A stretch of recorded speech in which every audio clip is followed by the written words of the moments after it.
Are you suffering with a herniated disc and you're looking to get it better as quickly as possible? If you are, then this video has some vital information for you. Hi everybody, my name is Will Harlow and I'm the Over-Fifties and Sciatica Specialist Physio here at HT Physio in Farnham. And today we're going to be talking about 4 big mistakes to avoid when you have a herniated disc. Now, before we dive into the content of the video, if you haven't already, please hit like on the video and subscribe to the channel using the button in the bottom right, because then you'll be the first to hear about our new sciatica and herniated disc videos when they come out. We also have loads more content like this on our channel, so please check it out when you get a chance. Now that that's been said, let's talk about herniated discs and 4 of the big mistakes I see that can be easily avoided to help you get better a lot quicker. Now, a herniated disc is an injury to the spine which can cause symptoms like back pain, sciatica, which means nerve pain in the leg. It can cause pins and needles, it can cause numbness, it can cause weakness in the legs, and a whole host of other types of discomfort. And when we're talking about a herniated disc, what we're talking about is an injury to these structures here. So these are the intervertebral discs. They live in the middle of the vertebra. You've got 24 of them going all the way up to the top of the spine. And if you get a disc injury in your lower back, if that disc injury happens to press on a nerve, that's when you get your symptoms. So that's when you get sciatica, back pain, and a whole host of other things as well. So to show you in a little bit more detail, this is a zoomed in version of the bottom 2 vertebrae in the lumbar spine. You've got L4 here and L5. So we have 5 lumbar vertebrae and these are the bottom 2. And then you have the L4-5 disc in the middle here. And as you can see, the disc is kind of flexible. It's made up of basically tough outer bands of collagen with a fluid center. You can almost think of it like a jam donut. And when we move in good circumstances, the disc helps us to move. It helps us to bend and twist and to do all the things that we normally would. Now, the problems happen when we start to get weaknesses developing in the outer layers of the disc. And this often happens just as a process of wear and tear, or it can happen as a specific injury. So if you're picking something heavy up from the floor and you do it in the wrong way, you can develop an injury to the outer layers of the disc. Now, in some circumstances, the outer layers of the disc, when injured, will turn into what we call a disc bulge. And that's when the fluid center of the disc starts to push out towards the back of the disc. And that bulge there, which you can see here coming in and out, that can press on a nerve. Now, a herniated disc is slightly different. A herniated disc is almost like a more severe version of a bulge. And that's when the inner material from the disc actually leaves the disc fully. Now, it sounds a lot worse, but herniated discs and bulging discs tend to have similar symptoms. It's impossible to tell from just a person's symptoms whether they have a bulging or a herniated disc.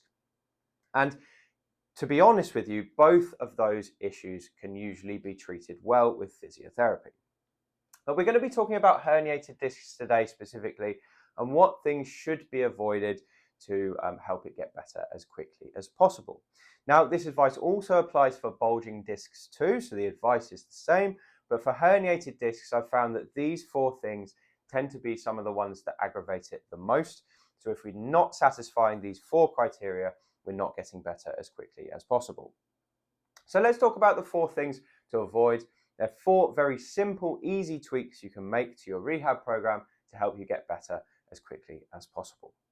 So the first thing to avoid when you have a herniated disc is sitting on soft seats and lying on soft mattresses.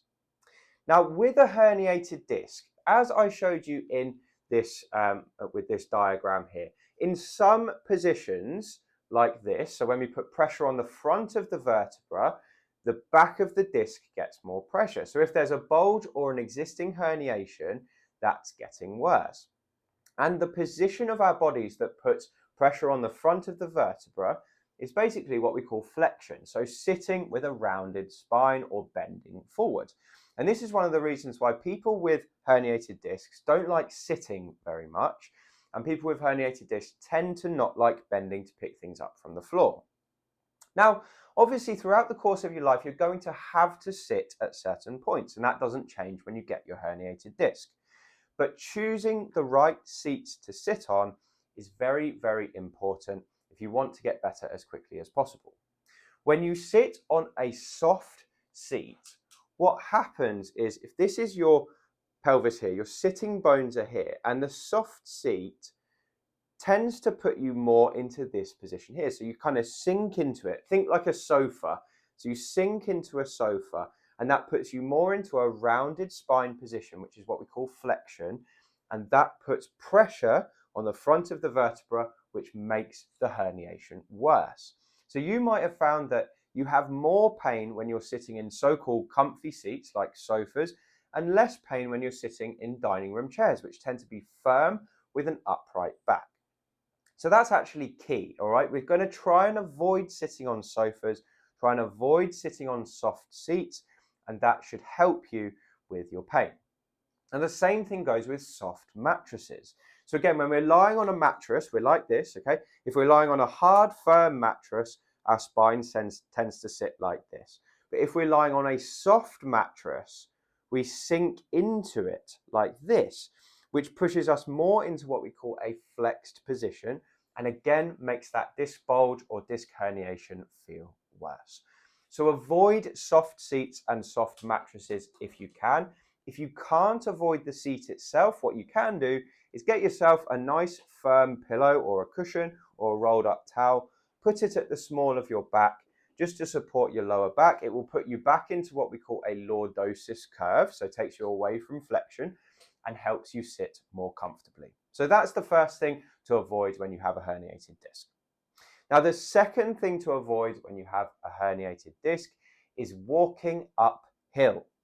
Now, when you have a herniated disc, it's very, very important that you keep walking. Okay, one of the reasons why we tell people to keep walking is A, because movement tends to help reduce the pain to an extent, and walking also helps to improve blood flow to the discs, so it helps to speed up healing.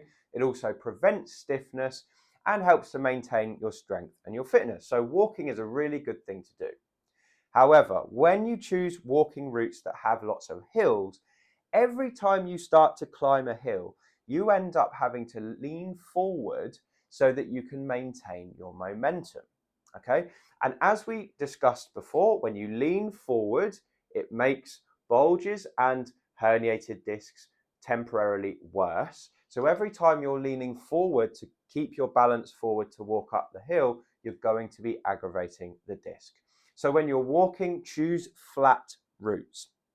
Obviously, the ideal would be if you could just walk downhill. But the problem is, if you go down, obviously to get back to your starting point, you have to go back up again. So the best thing to do is to find a flat route, as flat as you can, soft ground if you can as well, and just walk on the flat instead. Now, the third thing to avoid when you've got a herniated disc, and this is a mistake I see all the time, is to avoid aggressive stretching. Now, when you've got a herniated or a bulging disc, the temptation is to say, I'm going to try and get this better as quickly as possible. I'm going to do physio exercises. I'm going to do my exercises 4 or 5 times a day. I'm going to really push into that stretch, and I'm going to hopefully get the problem feeling a lot better. And the irony is, when you first start stretching, especially if you're stretching your glutes or your quads or any of the other muscle groups in the legs, sometimes it can feel quite nice and it can feel like it gives you temporary relief. Now, I don't know if you've noticed this, but often the harder you stretch, the better you feel at first with your herniated disc, but then as time goes on, the day gets worse and worse and worse, and you start to feel your nerve hurting even more. And this is because aggressive stretching, especially of the legs, puts the sciatic nerve into certain positions where it's more likely to get pinched by that herniated disc. So stretching is good, similar to how walking is good, but aggressive stretching might actually make it worse. So if you're doing loads and loads of stretching and you're finding the problem's not getting any better, there's 2 things you can try. The first thing you can try is you can try stretching it a little bit less. Okay, so you can take some of the pressure off the stretch. Okay, and you can also try doing a few less sessions per day. So if you're doing 5 or 6 stretching sessions per day and it's not getting any better, try reducing that to 1 or 2 sessions at a slightly lower intensity, and you might find things start to improve. Now, the second thing you can do, and this is quite an unknown tip, but one I give to people quite a lot, is if you have your symptoms just down one side, try not stretching the side that's symptomatic, but try stretching the opposite leg. So take all of the stretches you've been doing, don't do them on the painful leg, just do them on the non-painful leg. And this can often bring about quite a bit of relief, especially if you're finding that all of your stretching is just making it worse. You might find you can actually get the desired effect just by stretching the opposite leg.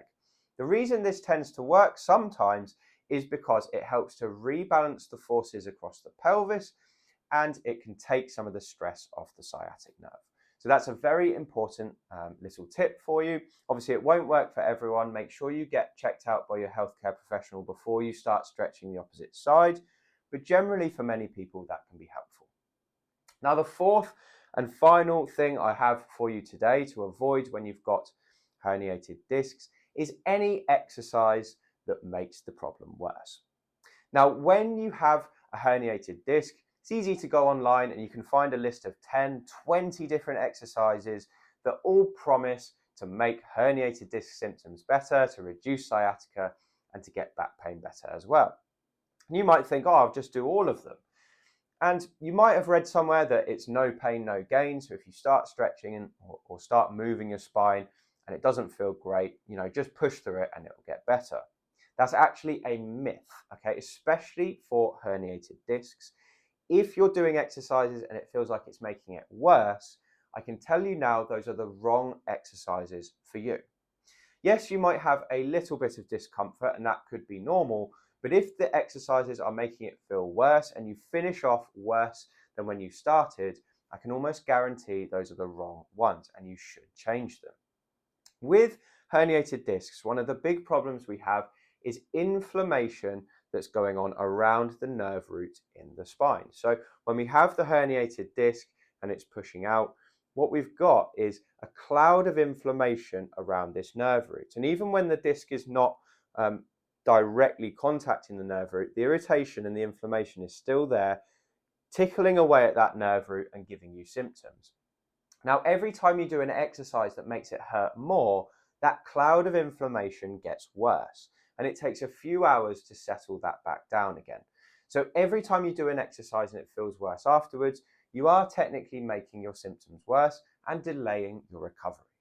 So my golden rule for herniated disc exercises is that they should all be comfortable, none of them should be painful, and they should all make you feel the same or better after you finish than when you started.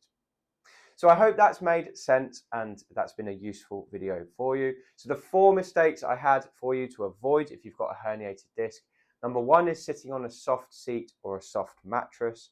Number 2 is walking uphill. Number 3 is aggressive stretching of the legs. And number 4 is any exercise that makes the problem feel worse when you stop doing it. So that's all from me. I hope you've enjoyed this video. If it's been useful, please leave me a comment below. And if you want more from me, you can pick up a copy of my book. It's called Thriving Beyond 50, and you can find it on Amazon using the link below this video. Anyway, that's all I had. Thank you very much for watching, and I look forward to speaking to you on the next one.